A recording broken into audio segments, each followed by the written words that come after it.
There is a rule in royal families: the crown is eternal, but the woman wearing it is only a temporary custodian. We think we knew Queen Elizabeth II. For 70 years, her image was one of the most consistent in human history.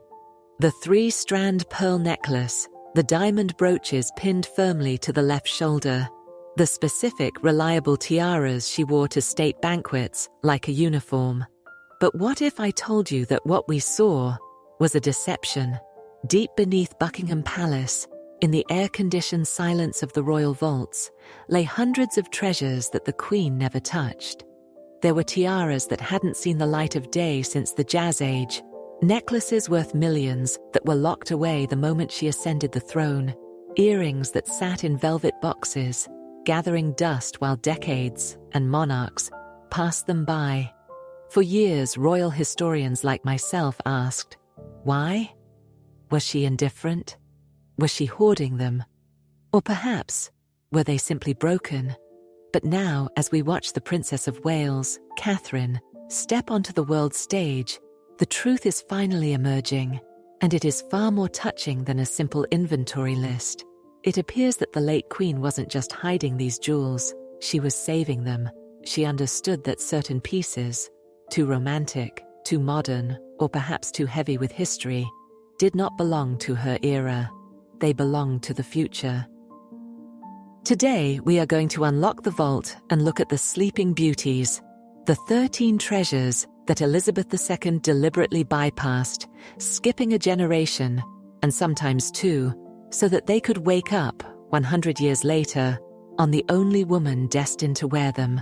The Queen is dead, but her secret inheritance has just begun to sparkle. To understand the scale of this patience, we must start with the greatest mystery of them all, the Holy Grail of lost royal jewelry. For decades, this tiara was considered a ghost. We saw it in grainy black and white photographs from the 1920s, and then, nothing. Silence. For nearly a century, not a single royal woman was seen wearing it. Most experts, myself included, had grimly concluded that it had been dismantled, sold, or perhaps destroyed to make something new. I am talking, of course, about the Strathmore rose tiara. Its story begins in a world that feels unrecognizable today. In 1923, Lady Elizabeth Bowes-Lyon, the woman we would come to know as the Queen Mother, was preparing to marry the Duke of York. She was a young, fresh-faced aristocrat, not born to be a queen, but destined to become one. Her father, the Earl of Strathmore, wanted to give his daughter a wedding gift that reflected her nature.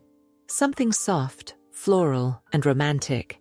He commissioned a garland of wild roses woven in diamonds. It was a masterpiece of 1920s design. It could be worn low across the forehead, in the fashionable bandeau style of the flappers, or high on the head like a crown. The young Duchess loved it.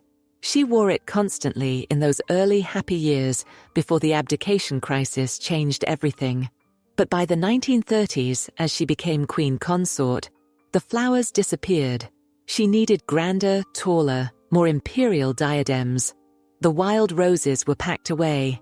When Queen Elizabeth II inherited the collection, she had access to this piece for 70 years. 70 years of state banquets, galas, and portraits, and yet she never wore it. Not once. Why? Elizabeth II was a monarch of structure. Her style was regal, imposing, and geometric. A delicate floral garland from the 1920s simply didn't fit the image of the sovereign, and so the Strathmore rose slept. It slept through the Blitz, it slept through the swinging 60s, it slept through the entire Diana era, until November 2023. The moment the Princess of Wales stepped out of her car at Buckingham Palace for the South Korean state banquet, a gasp went through the community of royal watchers. There, resting on her dark hair, was the ghost. The Strathmore rose. It was undamaged. It was perfect. It looked as if it had been made yesterday, specifically for her. The symbolism was shattering. Catherine, like the Queen Mother, was not born royal. She is an English rose who married into the family. By lending her this specific tiara, a piece unseen for a century, King Charles was sending a clear message. This was not just a loan, it was a resurrection. The Queen had kept this floral masterpiece safe for the one woman who could wear it without looking like she was playing dress-up. It skipped the monarch. It skipped Princess Margaret. It skipped Princess Anne. It waited 100 years to find its match. If the Strathmore rose represents romance, our next treasure represents something far more formidable: raw, unadulterated power, and perhaps a burden that Queen Elizabeth II decided was too heavy for her shoulders alone. We often forget that when Princess Elizabeth married Prince Philip in 1947, Britain was still recovering from the devastation of World War II. It was a time of austerity, rationing, and rebuilding. But in India, one man lived in a reality entirely untouched by scarcity. The Nizam of Hyderabad was, at the time, arguably the richest man in the world. And when the future Queen of England announced her engagement, he didn't just send a gift, he sent a blank check.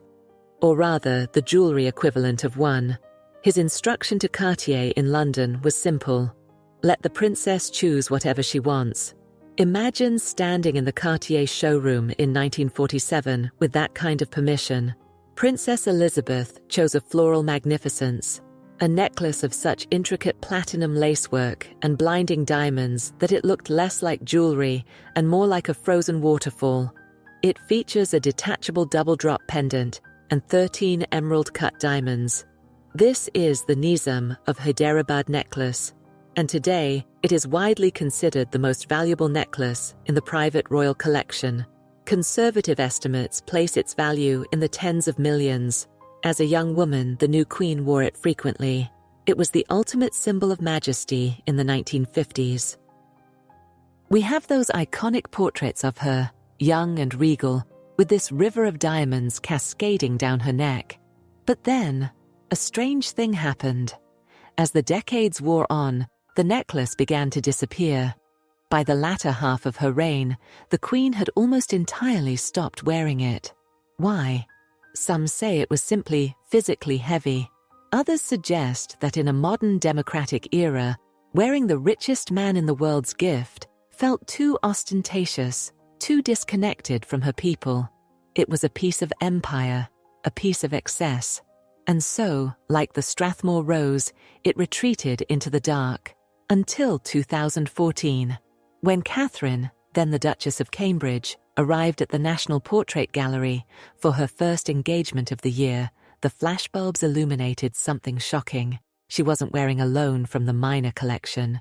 She wasn't wearing pearls. She was wearing the Nizam. This wasn't just a fashion choice. This was a statement of supreme trust. You see, you do not lend the most valuable item in your vault to just anyone. You don't hand over a piece of history worth a small country's GDP unless you are absolutely certain of the woman wearing it. By placing this specific necklace around Catherine's neck, the Queen was doing more than accessorizing her granddaughter-in-law. She was validating her. She was saying, "You are worthy of the crown's heaviest burdens." Elizabeth had put the necklace aside because it belonged to a different age. But she brought it out for Catherine to show that the future of the monarchy would still sparkle with the same intensity. But while the Nizam necklace speaks of trust, our next story speaks of something sharper, a personal preference, or perhaps a personal dislike, that inadvertently created one of Catherine's most iconic looks. Jewelry is deeply personal. It touches the skin. It rests against the pulse. And just like any of us, a queen has things she simply cannot stand wearing. For Elizabeth II, that dislike was the choker. Throughout her life, Her Majesty favored necklaces that sat lower, allowing breathing room. She famously found tight high collars uncomfortable. Yet in the 1970s, during a state visit to Japan, she was presented with a set of the finest cultured pearls the world had ever seen. Protocol demanded they be used, so the Queen commissioned Garrard to create a 4-strand pearl choker with a curved diamond clasp. It was a masterpiece of minimalist design. She wore it, once or twice, out of duty. And then, true to her nature, She banished it to the back of the jewelry box. It simply wasn't her. This could have been the end of the story. A beautiful object, created for a queen who didn't want it. But then came Diana. In 1982, the Queen loaned the unloved choker to the new Princess of Wales. And on Diana's long, elegant neck, the piece transformed. It ceased to be a constricting collar and became a symbol of 80s glamour. It was electric. However, after Diana's tragic death, the choker became radioactive. It was too closely linked to the past, to the drama, to the pain. It went back into the dark, arguably deeper than before. It took a new generation to break the curse. When Catherine first wore it to the Queen and Prince Philip's 70th wedding anniversary dinner in 2017, it was a polite nod to history. But the choker's true destiny was revealed in moments of sorrow. April 2021, the funeral of Prince Philip. The image is burned into our collective memory. Catherine, sitting in the back of a black car, masked, her eyes fierce, and at her throat, the Japanese pearl choker. September 2022. The state funeral of Queen Elizabeth II. Once again, Catherine reached for this specific piece. Why? Because Catherine understood what the Queen never felt. She understood that a choker acts as armor. It holds the head high. It protects the throat. In those moments of national grief, Catherine wasn't just wearing pearls, she was wearing a symbol of stoicism. She took a piece the Queen disliked for its tightness, and she used that very quality to show the world that the monarchy was holding it together. She turned a rejected gift into the uniform of a future queen. But pearls are for mourning. What about the pieces that were meant for joy, yet were ignored all the same? Let's look at a pair of earrings that capture the glamour of the Jazz Age and the Queen's utter refusal to wear them. If you look closely at Catherine's style over the last decade, you will notice a distinct pattern. She gravitates towards the geometric, the bold, the architectural. She loves Art Deco. And in the royal vault, there sat a pair of earrings that were the very definition of Art Deco perfection. Yet for some reason, Queen Elizabeth II pretended they didn't exist. These are the Queen Mother's sapphire and diamond fringe earrings. Just picture them, a deep, velvety sapphire surrounded by diamonds, from which falls a cascade, a fringe of baguette and round diamonds. They swing when you move. They catch the light with a rhythm that is pure 1920s jazz. They were daring, flirty, and dramatic. The Queen Mother adored them. She wore them to theatre premieres, to private dinners, to moments where she wanted to sparkle with a bit of edge. But when she died in 2002 and her daughter Elizabeth inherited them, silence fell. For 13 long years, these earrings were nowhere to be seen. The Queen, with her conservative taste, likely found them too loud, too mobile, perhaps too frivolous for a monarch in her 80s. They were destined to become another inventory number, forgotten in a drawer. But the vault has a way of waiting. In 2015, at a gala for the Victoria and Albert Museum, the Duchess of Cambridge stepped out, and there they were. The fringes were dancing again. The match was instantaneous. Catherine has famously made the sapphire her signature stone, anchored, of course, by Diana's engagement ring. These earrings didn't just suit her, they completed her. They bridged the gap between the ring on her finger and the history of the Queen Mother.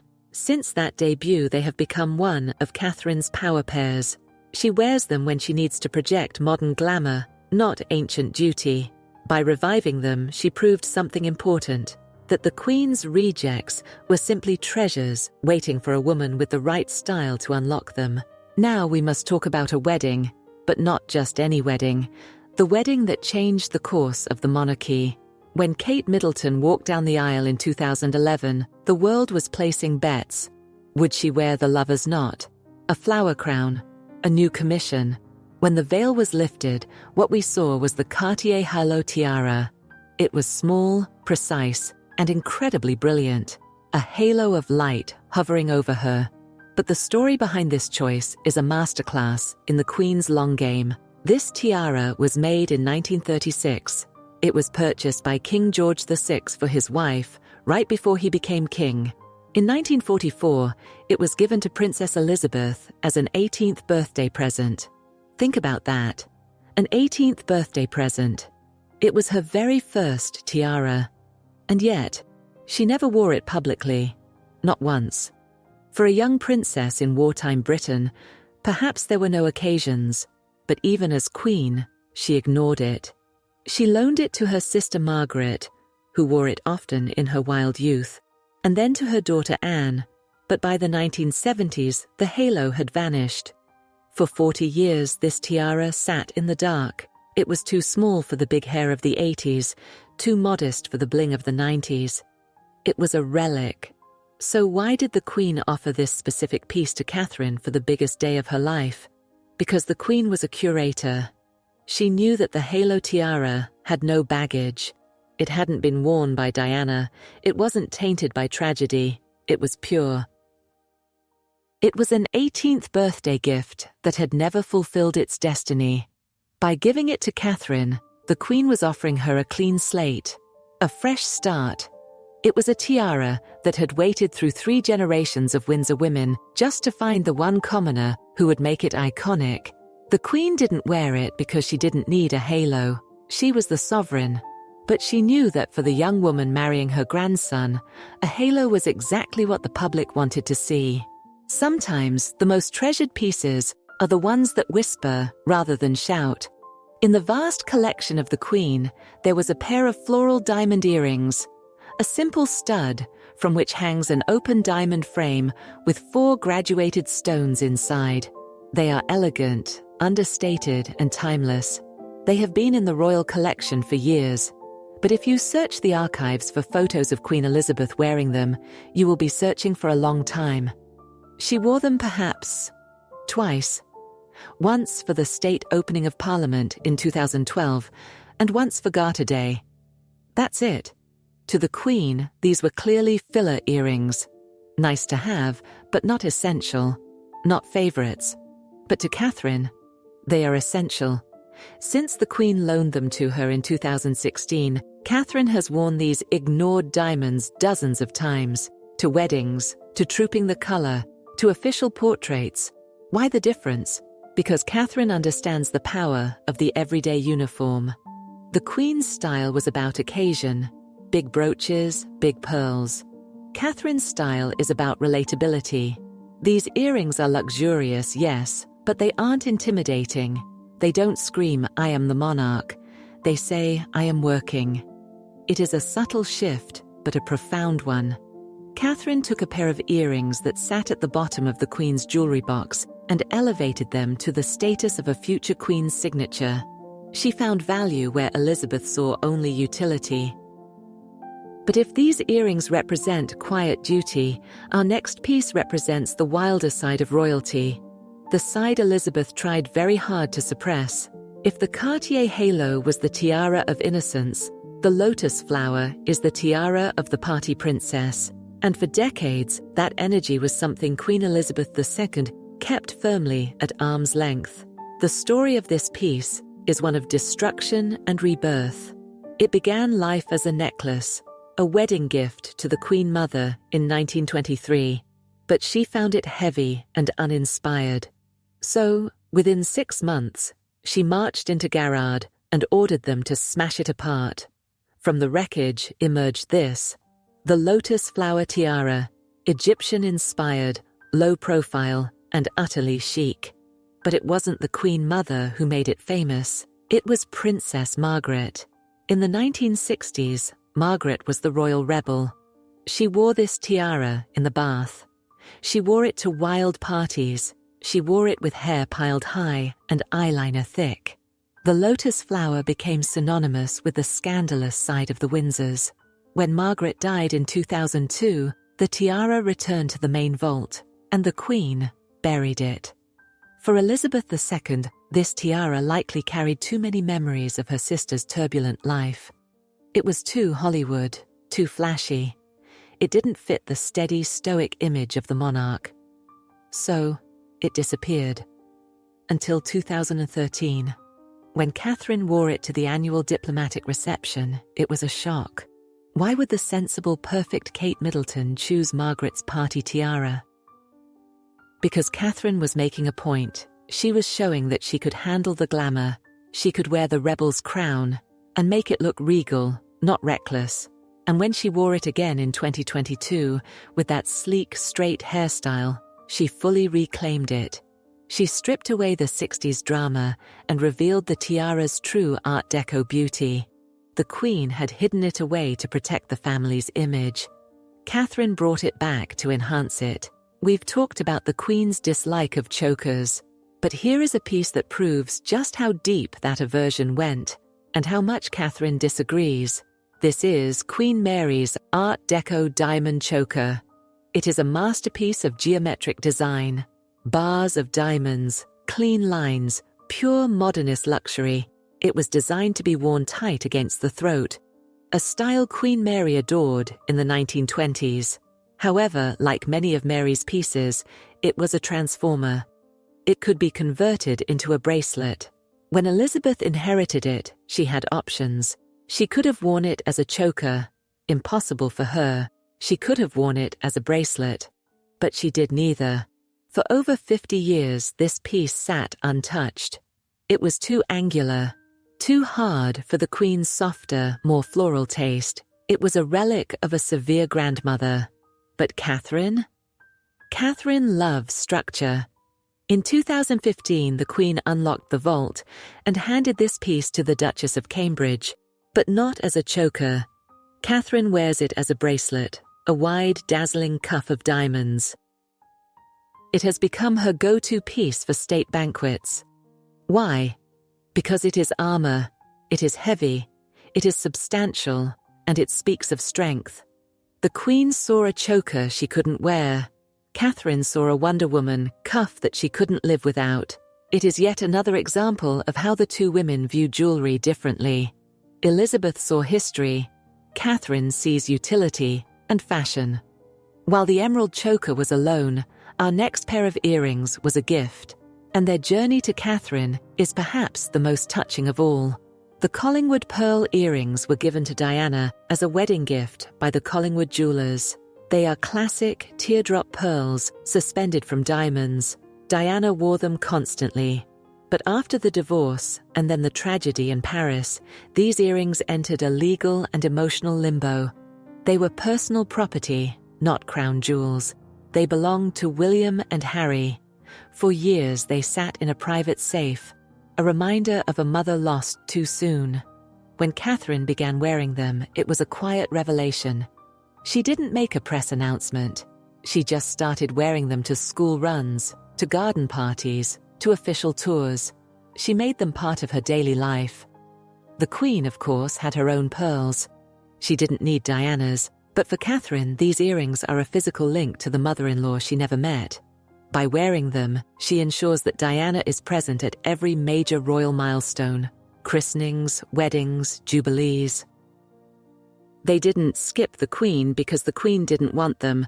They skipped her because they belong to a different bloodline. They belong to the line of William, and Catherine is now the custodian of that memory. There is one major category of jewels that Catherine is just beginning to explore: the sapphires. And there is one specific ghost in the vault that seems destined for her next. We must talk about Empress Maria Feodorovna's sapphire choker. This jewel is a survivor. It escaped the Russian Revolution. It traveled in a pocket, smuggled out of a crumbling empire, before finding its way to Queen Mary. It features a geometric diamond and sapphire plaque at its center, strung on pearls. Queen Elizabeth II inherited it, but, predictably, never wore it as a choker. She wore it briefly as a bracelet, then abandoned it. Currently, it is often seen on Princess Anne. But here is the theory gaining traction among historians. Catherine has built her entire royal identity around the sapphire. Her engagement ring, the fringed earrings, the necklace pieces. She is the sapphire princess. Princess Anne is the hardest working royal, but she is entering her 70s. As the role of the Princess of Wales grows, we are seeing a migration of jewels. This choker, with its deep blue center and pearl strands, sits at the exact intersection of Catherine's style. Chokers plus sapphires. It is the missing link. The Queen kept it in the family, but she never made it a crown piece. It floats. And as Catherine steps further into her role as the future Queen consort, many believe this Russian survivor is waiting for her call. It has the drama, the history, and the color palette that Catherine has claimed as her own. It is a piece that is currently awake on Anne, but perhaps dreaming of a future with Catherine. And finally, we arrive at the ultimate sleeping beauty. The piece that brings our story full circle. The Indian circlet. We mentioned earlier that this tiara, designed by Prince Albert for Queen Victoria, was loved by the Queen Mother, but ignored by Queen Elizabeth II. The Queen wore it once in Malta, and then let it fade into obscurity. Why? Because the Indian circlet is a crown heirloom. It is legally designated for the use of queens and queens consort. The Queen Mother wore it by permission, not by right. Elizabeth wore it by right, but not by choice. So where is it now? It is sitting in the dark, waiting. But consider this. Catherine is the first Princess of Wales in history to have access to the heavy vaults before becoming Queen. She has worn the lotus flower. She has worn the Strathmore rose. The Indian circlet is ruby and diamond. It is oriental in design, floral and arching. It requires a wearer with presence. There is a growing belief that King Charles, who adored his grandmother, the Queen Mother, wants to see her signature pieces return. And since Camilla has chosen the Greville honeycomb as her signature, the Indian circlet is left without a head. It is the final test. If Catherine steps out in the Indian circlet, it will be the ultimate confirmation. It will mean she is no longer just William's wife. She is the Queen in waiting, wearing the crown designed by Prince Albert for the woman who defined the monarchy. It slept through Elizabeth's reign because Elizabeth had her own tiaras. It is waiting for Catherine because she needs a tiara that bridges the past and the future. As we look back at these 13 treasures, the tiaras that vanished for a century, the necklaces too heavy for a queen, the earrings that waited for a taller woman, a pattern emerges. It is tempting to think of the royal vault as a museum, a place where things are simply stored, but the truth is more active. The vault is a chessboard. Queen Elizabeth II was the grandmaster. She played a game that spanned decades. She knew that if she wore everything, nothing would be special for the next generation. She knew that some jewels needed to rest so that when they re-emerged, they would feel new. She hoarded the Strathmore rose, not out of selfishness, but out of preservation. She saved the Nizam necklace, not out of greed, but out of trust. She left these pieces in the dark so that Catherine could be the one to bring them into the light. In doing so, Elizabeth ensured that the monarchy didn't die with her. She gave Catherine a toolkit of history, a collection of sleeping beauties that allow the new Princess of Wales to tell her own story using the words of the past. The Queen is dead, but thanks to her foresight, the jewels are more alive than ever. Thank you for joining me on this journey into the secrets of the Royal Vault. Which of these sleeping beauties is your favorite? And which forgotten treasure do you think Catherine will wake up next? Let me know in the comments below. And remember to subscribe, because the vault doors are only just beginning to open. See you.